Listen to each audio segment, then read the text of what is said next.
안녕하세요. 굿모닝입니다. 오늘은 여러분들께 책 한 권을 읽어드리려고 해요. 물, 내 몸을 살린다 라는 책이고요. 저자는 장성철 님이고요. 성공 동기부여 강의와 건강 칼럼니스트로 활동하고 계신 분입니다. 물은 우리 인체의 70% 이상을 구성하고 있습니다. 1955년 세계보건기구 WHO에서는 깨끗한 물이 건강을 증진시킨다 라는 슬로건을 내걸었습니다. 전 세계를 통틀어 100세 이상의 장수 노인이 많은 세 지역이 있었대요. 그래서 이 지역의 장수 비결을 연구한 학자들이 보니까 고산의 깨끗한 공기와 맑은 물이 장수의 비결이었다고 합니다. 이 책은 내 입으로 들어오는 물이 오염되어 있다면, 잘못된 정보와 지식으로 인해 내가 잘못된 물을 잘못된 방법으로 섭취하고 있다면 이라는 질문에서 시작합니다. 깨끗한 물은 더 나은 방법으로 마심으로써 건강을 지킬 수 있는가? 라는 질문을 던지면서 시작해 볼게요. 이 책의 차례를 보면 건강한 물 마시기를 위해 알아야 할 것 1강, 과연 당신은 건강하게 마시고 있는가? 2강, 물, 내 몸을 살린다. 3강, 내 몸을 다스리는 물의 효능에 대해서 9가지가 나와 있고요. 4강, 건강한 물을 마시기 위한 제안. 5강, 깐깐하고 똑똑하게 따져보는 물에 대한 Q&A가 있는데요. 저는 1강에서 3강까지 준비했습니다. 함께 이야기 들어가 볼게요. 좋은 물이 건강한 아이를 키우고 나쁜 물이 아픈 아이를 만든다. 이게 무슨 말일까요? 한번 볼게요. 뱃속의 아기는 엄마가 마시는 물을 먹고 자랍니다. 맞죠? 엄마가 물이나 음료를 마실 때 그것이 자궁에 도달하는 시간은 고작 1분이라고 합니다. 그래서 깨끗한 물이 건강한 태아를 길러낼 수가 있다고 해요. 깨끗하게 정화된 것은 물론 미네랄 파기가 이루어지지 않은 좋은 물은 세포에 쉽게 흡수가 되고 세포의 손상까지도 막아준다고 합니다. 좋은 물은 임산부의 체질을 개선하는 것은 물론 엄마의 영양 밸런스를 바로잡아 유산과 기형아 위험성을 예방해 준다고 합니다. 그렇다면 아이들의 체력 저하를 일으키는 수원병, 이게 왜 문제가 될까요? 우리 아이들은 일상적으로 어떤 물을 마시고 있나요? 페트병 증후군, 아이들이 시험 기간이나 또 다른 엄청난 스트레스를 받아서 페트병에 담긴 주스와 음료수 등을 많이 마시게 되는데, 이것은 혈당의 저하를 가져와서 아이의 학습 능력을 떨어뜨리거나 심할 경우 탈수와 혼자 상태를 불러오는 현상을 말한다고 합니다. 우리가 흔히 아토피라고 부르는 질병도 혈액의 오염이 원인인 만큼 당분과 첨가물이 함유된 주스나 음료수 등이 치명적인 영향을 미칠 수가 있고요. 또 수돗물을 그냥 먹는 것 또한 페트병 증후군과 마찬가지로 염소로 인한 혈액 오염의 위험을 높인다고 볼 수 있다고 이 책에서 이야기하고 있습니다. 우리가 마시는 수돗물 과연 안전할까요? 네, 한번 보겠습니다. 첫째, 수돗물 원수의 문제. 수돗물은 강이나 호수의 물을 끌어와 정화해서 수도관을 통해 각 가정으로 보내는 물을 얘기하죠. 우리나라의 물의 경우에는 수돗물 원수 자체가 오염되어 있고 바이러스를 소독하면서 생긴 소독제 내성이 강한 편이라 오염 가능성이 높다고 합니다. 둘째, 염소 처리의 문제예요. 살균을 위해서 염소 소독을 하는데 이 염소는 유기화학 물질과 결합하면 트리할로메탄이라는 발암 물질을 생성한다고 합니다. 셋째, 정수장의 문제예요. 우리나라의 우수 정수장들의 기술 수준은 사실상 미국 기준의 10에서 70%를 충족시키는 데 불과하다고 합니다. 바이러스가 완벽히 제거되지 않을 위험이 있다는 거죠. 넷째, 수도관 노후의 문제예요. 수도관 노후로 발생하는 중금속 오염이 아주 심각해요. 수도관이 부식되어 있을 경우에는 아무리 원수가 깨끗하다 하더라도 오염의 위험성이 존재한다는 거죠. 다섯째, 물탱크의 문제입니다. 오래된 아파트의 물탱크 역시 부식 등으로 피벽이 벗겨질 수 있고 정기적으로 청소한다고 해도 물이 고여 있을 경우에는 이물질과 세균에서 자유로울 수가 없다는 거죠. 염소는 우리 몸에 어떤 영향을 미치는지 볼게요. 첫째, 피부 노화예요. 피부를 거칠게 만들고 노화를 촉진시킵니다. 또한 피부를 건조하게 만들어서 아토피와 피부암, 가려움증을 유발합니다. 둘째는 모발의 탈모 및 변색이에요. 모발의 단백질을 태화시켜서 탈모와 변색, 그리고 비듬의 원인이 됩니다. 셋째는 눈과 호흡기에 침입하면 암을 유발할 수 있습니다. 밀폐된 목욕탕에서 사용할 경우 마실 때보다 3배에서 4배 높은 염소 농도가 피부와 코로 흡수되어 암을 유발하게 된다고 합니다. 넷째는 주부들의 건강을 위협하고 있어요. 매일 싱크대를 사용하는 주부에게 주부습진을 유발하고 호흡기에 침투하게 됩니다. 다섯째는 기관지 염증이에요.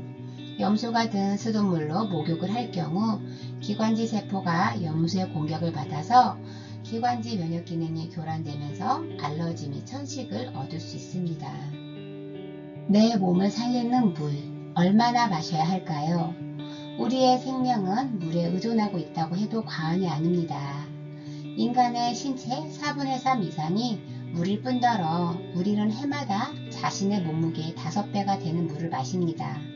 실제로 물은 산소 다음으로 인간의 생존에 중요한 요소입니다. 우리가 일상적으로 활동하면서 이렇게 중요한 물을 계속해서 소비하고 배출한다는 거예요. 호흡을 통해서 수증기로 배출되는 양이 약 600g이고요.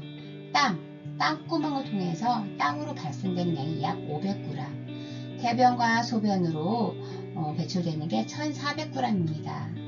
이처럼 약 2.5리터의 수분이 체외로 배출하게 되는데 우리가 이 정도의 수분을 지속적으로 보충하지 못할 경우에는 어떻게 될까요? 우리의 신장과 각 장기들은 물 부족 상태를 겪게 되고 이것이 바로 노화와 질병의 원인이 됩니다. 그렇다면 이 2.5리터의 물들은 어디에 사용될까요? 이 물이 영양분을 용이하고 노폐물을 씻어내게 되는데 그 외에도 중요한 역할을 하거든요. 물의 기능에 대해서 한번 살펴볼게요.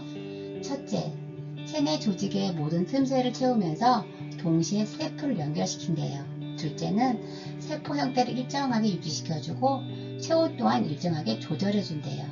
셋째, 원활한 대사작용을 유지시켜주고 넷째는 영양소를 녹이고 흡수하고 운반해서 각각 세포에 공급하는 역할을 한대요. 다섯째, 독성 물질과 노폐물을 체외로 배출시켜주는 데 도와준대요. 여섯째는 생명 유지에 필요한 혈액의 산알칼리 평형성을 유지시켜주고요. 일곱째는 아미노산과 효소와 호르몬과 항체를 저장한대요. 여덟째는 DNA의 손상을 방지하고 회복시켜주고요. 아홉째는 적혈구가 산소를 품을 수 있도록 도와준대요. 열째는 척추 디스크와 관절의 충격을 흡수한대요. 11번째는 피부의 노화를 예방시켜주고 12번째는 골수내의 혈액 생산 시스템을 유지해서 각종 간염과 암세포에 대항하는 면역 시스템을 구축해준대요. 물이 하는 역할 엄청 많죠.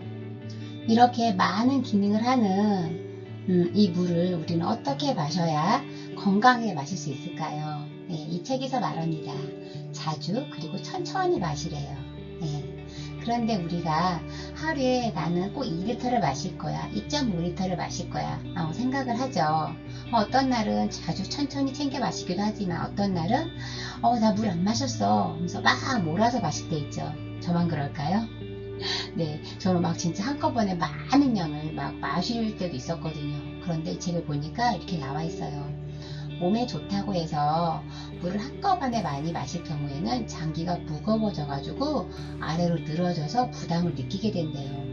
그래서 이렇게 한꺼번에 많은 양을 내가 마시게 되면 간이 쉽게 피로해질 수 있대요. 그래서 그렇게 마시면 안 된다는 거예요. 이 물을 마실 때는 뭐 아침 일어나자마자 한 잔, 식사 전후 30분 전에 한 컵, 취침 전 30분 전에 한 컵, 이렇게 조금씩 나눠서 마시는 게 좋다는 거예요. 그 다음에 공복에 차가운 물은 보약이래요. 우리가 아침에 일어날 때 잠이 들 깨죠. 그랬을 때 이렇게 마시는 차가운 물은 밤새도록 딱 이완된 장기들을 확 깨워준대요. 그래서 소화기관을 활기차게 움직이게 해줘서 배설을 하는데 도움을 준다는 거예요. 다음에 차보다는 맹물을 마시기 좋다고 말하고 깜깜하게 좋은 물을 골라 마시래요. 불쾌한 맛과 냄새는 주의하라고 얘기합니다. 네, 이제는 좋은 물의 조건에 대해서 한번 알아볼게요. 좋은 물을 떠올리면 깨끗한 물? 과연 깨끗하기만 한 물이 좋은 물일까요?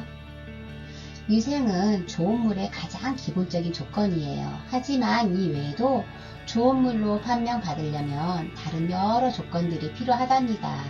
즉, 오염물질이 제거된 것은 물론 건강을 유지하고 질병을 막아주는 조건들을 골고루 갖춘 물이야말로 진정한 좋은 물이라고 할 수 있는 거죠.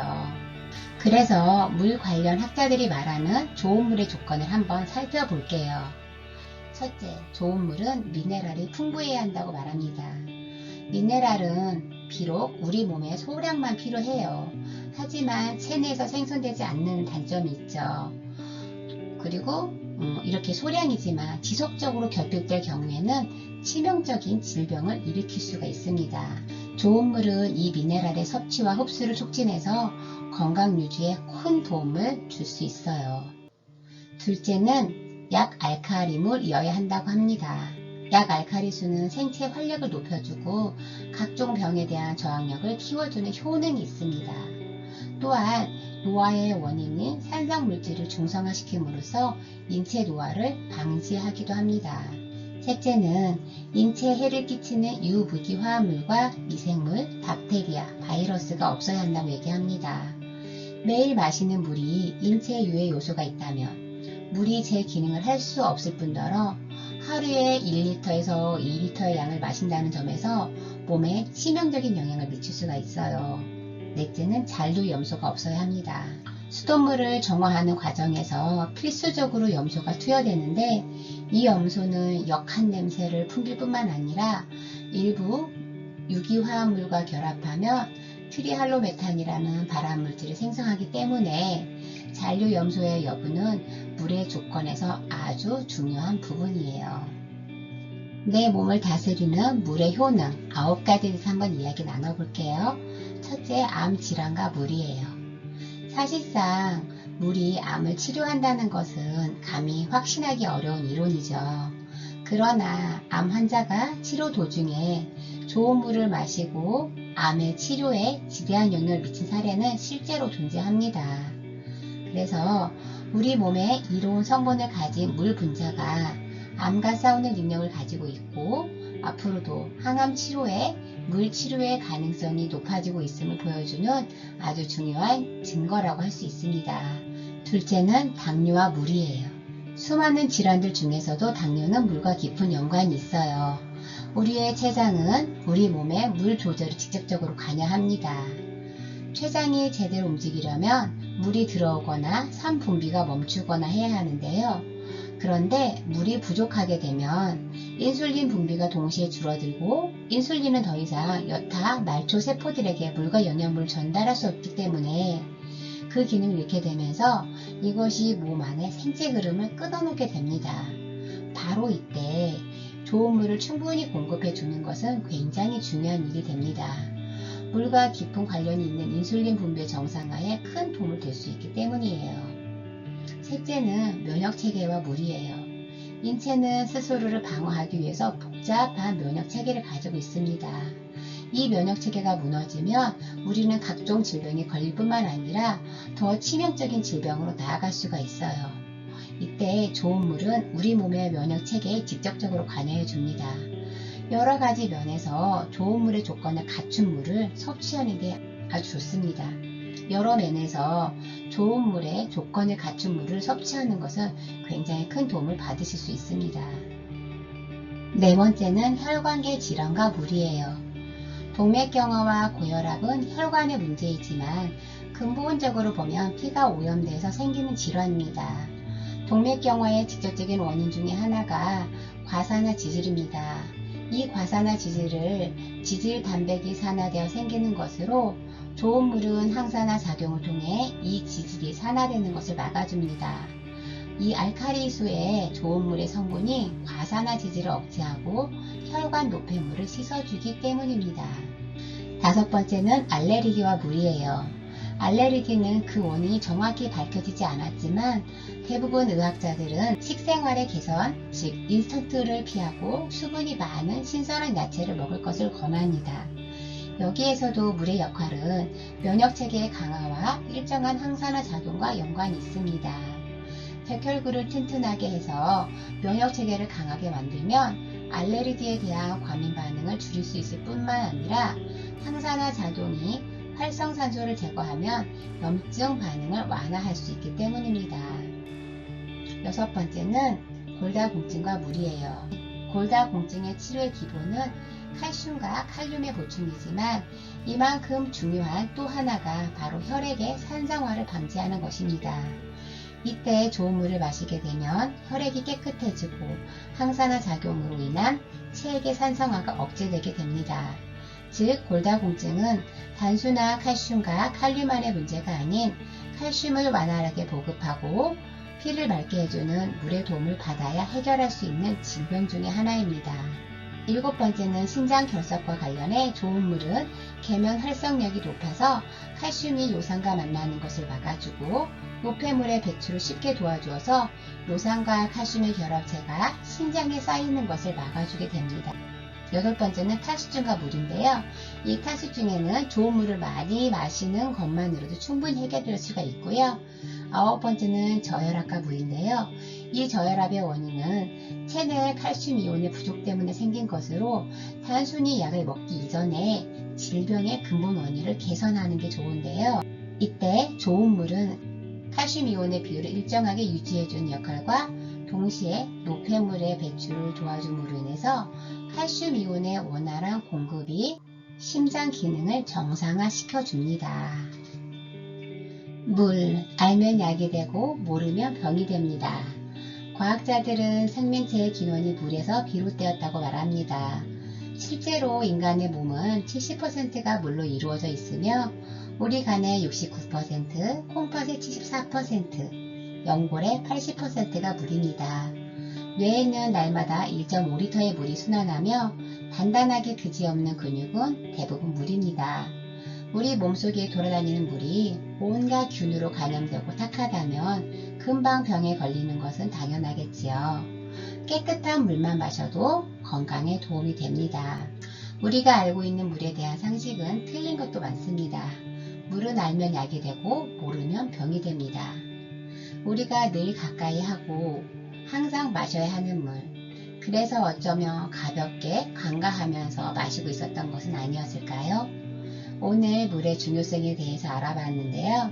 우리 몸 곳곳에서 많은 일을 하고 있는 가장 중요한 물, 우리 몸의 수많은 신진대사에 관여한 가장 중요한 물에 대하여 꼼꼼히 따져보고 이제는 제대로 알고 마셔서 모두가 건강하셨으면 좋겠습니다. 감사합니다.